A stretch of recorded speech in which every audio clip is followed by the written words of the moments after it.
Welcome back to my channel my বিউটিফুলতে আপনাদের সকলকে স্বাগত জানাই। বন্ধুরা, আজকে আমরা জানতে চলেছি জন্মাষ্টমীর দিনে শ্রীকৃষ্ণকে বিভিন্ন ধরনের ভোগ নিবেদন করা হয়। এর মধ্যে তালের বড়া রয়েছে, নাড়ু, গোপাল কলা, ক্ষীর, মাখন, মিশ্রি ও মোহনভোগ, মালপোয়া, লাড্ডু, বিভিন্ন ফল যেমন আম, কলা ইত্যাদি এই সমস্ত খাবার গোপালকে নিবেদন করা হয়। এছাড়াও 56 ভোগের নিবেদনেরও প্রথা রয়েছে, যেখানে বিভিন্ন ধরনের মিষ্টি, নোনতা, টক, মশলাদার, তেতো ও নানান ধরনের স্বাদের খাবার দেওয়া হয়। জন্মাষ্টমীর দিনে শ্রীকৃষ্ণকে ভোগ নিবেদনের জন্য কিছু জনপ্রিয় খাবার হলো তালের বড়া। তাল পাকার মরশুমে জন্মাষ্টমী হওয়ার কারণে এই ভোগ দেওয়া হয়।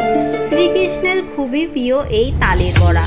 নাড়ু, শ্রীকৃষ্ণকে নাড়ু গোপাল নামেও ডাকা হয়, কারণ তিনি নাড়ু খেতে খুবই ভালোবাসেন।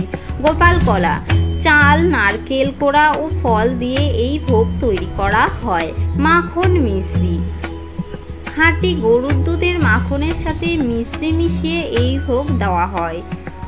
ক্ষীর বা পায়েস, এটি কৃষ্ণের জন্মদিন উপলক্ষে তৈরি করা হয়।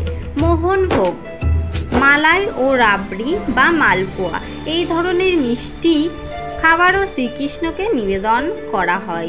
56 ভোগ, এই ভোগে বিভিন্ন ধরনের খাবার অন্তর্ভুক্ত থাকে, যেমন ভাত, ডাল, চাটনি, কারি, দই, সবজির কারি ও বড়া, শরবত।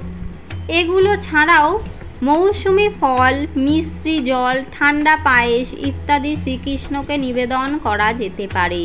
বিশেষ করে গরমকালেও এগুলো নাড়ুগোপালকে দেওয়া যেতে পারে। বন্ধুরা, এইবার এই জন্মাষ্টমী কে কে পালন করছেন অবশ্যই আমার কমেন্ট বক্সে একটা কমেন্ট করে যাবেন। আর আমার চ্যানেলে নতুন হলে চ্যানেলটিকে সাবস্ক্রাইব করে পাশের বেল আইকনটি ক্লিক করে একটি লাইক বাটনে ক্লিক করে আমাদের পাশে থাকুন নতুন নতুন ভিডিও দেখার জন্য। ধন্যবাদ বন্ধুরা।